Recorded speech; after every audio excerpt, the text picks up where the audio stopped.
Man, what would it look like if we took every chance we had? What would it look like if we weren't afraid to make the moves and try something new? I wonder if all we need is some gratitude for all that we have and all that we have been through. Maybe it's in the perspective we have or in the fears we grab. Could it be that our sense of relief is in the things we hold, as in letting go of control and finding our true role, allowing life to play out with time and patience, with thanks and a little less fear for what's to come, and maybe with a little more faith, we'll be blessed with the grace to finish our own race. So, I recently got my film developed. If you follow me on Threads or Instagram, you will see that I was bringing my camera and my film camera everywhere I went in Europe, and I shared a bit of my photography on Instagram, but I wanted to share it here as well and get into the topic of fear.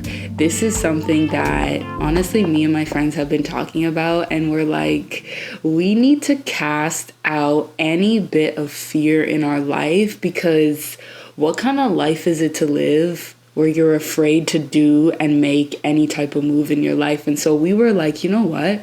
We need to really take on this Nike mentality of just do it. And so as I show you guys my pictures and kind of share the stories that come along with them, I want to talk about overcoming fear and just doing whatever the heck it is you want to do in your life and with your life. So without further ado, let's get straight into this video. Sure that I kind of separated them into piles of different categories. Not that many, I don't have that many photos, but the first picture that I have here that I want to share with you guys is this one.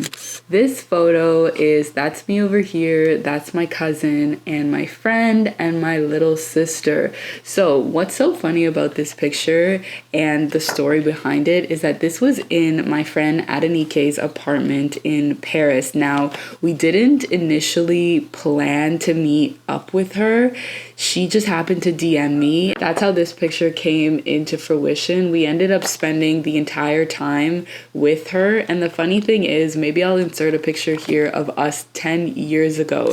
This friendship has lasted 10 years this friendship has lasted 10 years. We first met in, I think, grade 6 and became friends then, and then have somewhat maintained that friendship. And so it's just really cool to see how childhood friendships evolve and continue into adulthood. Honestly, it's such a beautiful thing to reconnect with someone from your past or your childhood and it still be, good vibes. It still be wholesome, loving friendships, as if there was no time in between. We literally just picked up where we left off and we're back to being great friends. And I guess that kind of sort of relates to fear in a sense of I know a lot of people that I talk to, and even myself, kind of suffer with, the fear of socializing, social anxiety, that kind of thing. And I think because we're so afraid of how social interactions will play out and how we'll be in those interactions, right? Do I look weird when I'm talking? Is what I'm saying weird? Is anyone interested? We're always kind of in our head and thinking about how social interactions will go. But adopting this kind of just do it mentality and just being fearless in whatever situation you're put in really allows for life to play out in a beautiful way and in a way that exceeds our expectations. It took a bit of fearlessness on both our ends. We hadn't spoke in probably 5-6 years, and I think the last time we spoke was just in passing, hey, how you doing, when she was still in Toronto. And so it takes a bit of fearlessness to say, hey, after 6-7 years of not seeing or speaking to each other, let's meet up, let's see if there's still a friendship there. Let's hang out. Let's have fun, right? The situation could have easily been awkward and we could have maybe not gotten along and maybe had an awkward, outing with each other. But that we wouldn't have known that unless we took the step to actually meet up and actually do something that might have been somewhat uncomfortable. And I think a lot of us kind of have to, or a good way to go about overcoming your fears and kind of motivating yourself towards pushing yourself into the uncomfortable is like, hey, I don't know how this is going to play out. Right? Like, I have all these thoughts and ideas in my head about how it could go wrong, how it would be awkward, how I wouldn't enjoy it, right? These are all things and thoughts that come in our mind, and they're triggered because they're triggered thoughts that are rooted in our fear, right? But on the other side of that kind of just do it mentality is like, well, it could be great. Well, it could be the best night of my life. It could be a start of a beautiful and new friendship. This could actually turn into something great, right? So it's like having that perspective shift of like, I don't know until I try. You don't know how something is going to play out until you actually do it, until you actually try. And that can spill off. And that can spill off into so many different areas of your life, right? When it comes to your career, you're afraid to try studying a new program or starting a new career because we're like, well, it could not work out. And it's like, well, how do you know if it's going to work out or if it's not going to work out if you don't actually try, right? It's in taking that first step and trying that releases the possibilities, right? I take that first step and I just blindly try. I know that it's 50-50. I know it could go really bad and I know it could potentially go good, right? But I'm taking that chance and I'm leaving it up to, the mysteries of life, God, universe, whatever you call it. I'm leaving it up to that to allow things to play out, right? I think sometimes we, as people, we're a bit of control freaks, myself included. I had to really reckon with myself about my control. I try and plan and structure everything so that, it comes out exactly how I want. And it's like in life, the beauty of life comes from the things we can't control, the things that are unexpected. And so it's almost having this humility to say, yeah, I don't know how things are going to play out and I'm not in control of how they play out. It's beyond me. But I know that in order for anything to play out, for anything good to potentially happen, I have to make that first move. That first initial step is on me, right? To open up the endless world of possibilities that could happen. There's no potential for a possibility if that first step is not taken. And so when you're overcoming your fears, just remember that for anything to happen, you have to take that first step. And so it's kind of putting like those blockers on and saying, okay, I'm not looking at what could happen, what if it happens, and all these other scenarios. I'm just making this blind first step to see if something could happen. And then I'm going to make judgment based off of how things play out, right? So when me and Adenike hung out for the first time after like 6 years, I'm a pretty shy person. And so I was like, okay, well, I hope the dinner goes well and then we'll see how it goes from there, right? If the dinner didn't go well and it was awkward and we hated each other, guess what? We're not going to meet up again. It's the end of the road for that. But if it turns out great and the vibes are vibing and we're having a good time, we end up spending a week in Paris getting shown around the entire city from a local's perspective with amazing and great company. My memory of Paris is like so beautiful and so amazing because of, the rekindling and the fun that we just had together. I'm going to show you guys some other pictures of what we ended up doing in Paris. This is another photo of us playing Uno. We went to a random bar, well, random for me, bar in Paris, and we were just going for drinks, and we came across this group of people that were playing Uno. We're like, hey, can we join? We ended up playing, having an amazing time, and I just snapped a picture because I was like, this is something that I want to remember. Like, I'm having a lot of fun right now. This is us in... So that's my cousin right there and my little sister, and then that's me. We just went to a park and had some coffee and desserts. It was amazing. I also went to Cedric Groulot. I don't know if you guys know him, but like, I had one of his desserts, which were 17 euros. Not complaining, because I admire that, he's built a business and like a brand that can sell a dessert for 17 euros, and it was delicious. But Anyways, super off topic. This is a photo of mi familia in Spain. That's my brother, his friend, and my cousin. And I just think that I just snapped a whole bunch of pictures of them because I just think they're so cute. Like when they're hanging out and having fun together, they're just like literally adorable. And I think the same applies for them because they were in Spain.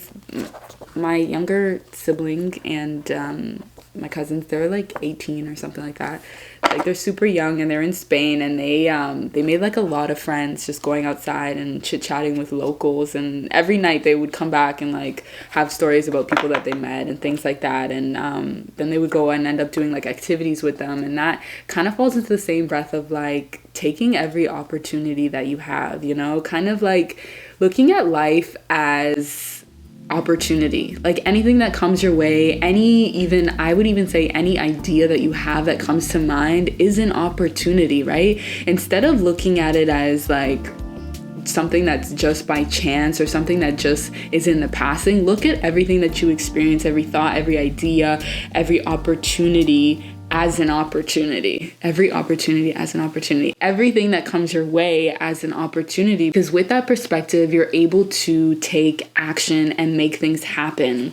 On the topic of fear and taking opportunities, I want to read this little passage that has stuck with me and motivated me through endless and countless times of fear and feeling unworthy and feeling like sitting and living in the safety. This passage, whatever it is, has shifted my perspective and really explains what it is I'm trying to share with you all. And so if you don't mind, I am going to read it for you.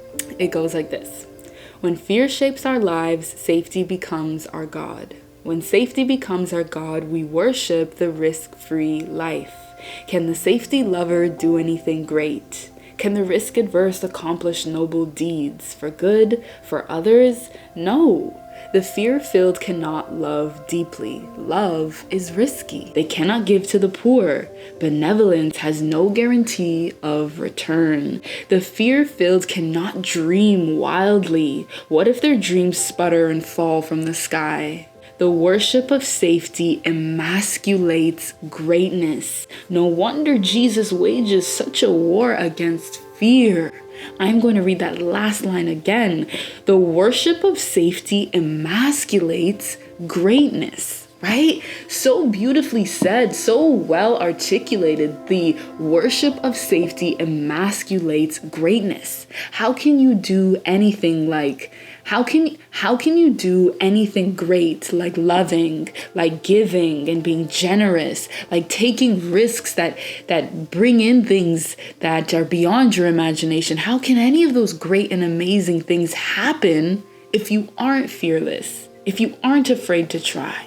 Right? Because it's on the other side of fear that comes greatness. But when we live in a life that is fearful, we emasculate the potential for greatness. We cut it off right there, right? And so there's a potential and an opportunity for your life to be filled with amazing and wonderful, sweet joy, right? But we emasculate it when we live and operate in a fear mindset, right? And so this is just, it's just well painted and well pictured. It's like, don't be afraid to do anything. Know that, things always work out. Know that things always work out. And the last thing that I want to say is, when you're in a moment of trying to overcome fear or trying to do something that is uncomfortable, I want you to think of a time where you did put yourself in an uncomfortable situation, right? Where maybe you had a job interview and you were really nervous about, the interview and talking in front of people and public speaking, that kind of thing, right? But you did it. And you overcame it, and maybe it wasn't the best interview, but you left it and you were fine, right? The same way that you got through that, you will have the strength and the skills to get through whatever it is that you're going. Doesn't matter how different or how grand the scenario is. Maybe the thing that you're trying to overcome now is way more important and way more grand than a job interview, but the same way that you were able to get through that interview and the nerves of talking to strangers or whatever it is that you were struggling with, the same way that you were able to overcome that, you will also be able to overcome this next thing in your life. This next thing that's fearing you into comfortability. You will be able to get through it in the same way that you did before. And, the way that you did it before was most likely by just, pushing yourself. I need a job. I need money. I got to do it. Right. And you did it and you went through with it and maybe you came out successful. Whatever it is that's in your past that you had to put on the suit of, I have to be uncomfortable because I got to do it. The same thing applies for whatever it is you're going through now. Put on that suit, that armor of like, I've just got to do it blindly. I've just got to do it. I've just got to take that step. And by faith, things will work out, right? And so I hope that you take the little nuggets and messages from this video and go out and be fearless. And, this is something for me too. I have a lot of things that I'm afraid of and that I'm, working on overcoming. And so as much as this is me telling you to be fearless, I'm also telling myself to be fearless and to try the things that make me nervous. So go and be fearless, go and have faith, go and have blind faith at that, and bring greatness into your life. Be the greatness that you were always created to be. And I will connect with you guys in another video. I love you, and I am so glad that you watched this video and that you're a part of my community. And I will see you in another video. Peace and love. Until next time, I love you. Mwah! So before we end off this video, I want you to take a moment to journal, write, ponder, think about 3 things that you have been putting off for some time. What are 3 things that you have been fearful of doing, right? Maybe it's been for weeks, maybe it's been for months, or maybe it's even been for years that you've had this idea, that you've wanted to take this direction. Write these 3 things down, and then maybe get into a journal or a writing session and just kind of express and try and jot down what it is that is holding you back, right? Write down those fears. Say it out loud. What are you afraid of happening, right? A lot of times when we put that paper to pen, it makes things real and it allows us to calibrate where we actually are. Sometimes the things that we fear aren't even that scary, but it isn't until we write it down that we can see that clearly. And so before you click off this video, you can pause it right here. Take a moment to write down what you were afraid of and why you're afraid of it. And then we will check in another video and move from there. I love you guys, and I'll see you in another video. And hopefully we have a little less fear there. So yeah, peace out for now.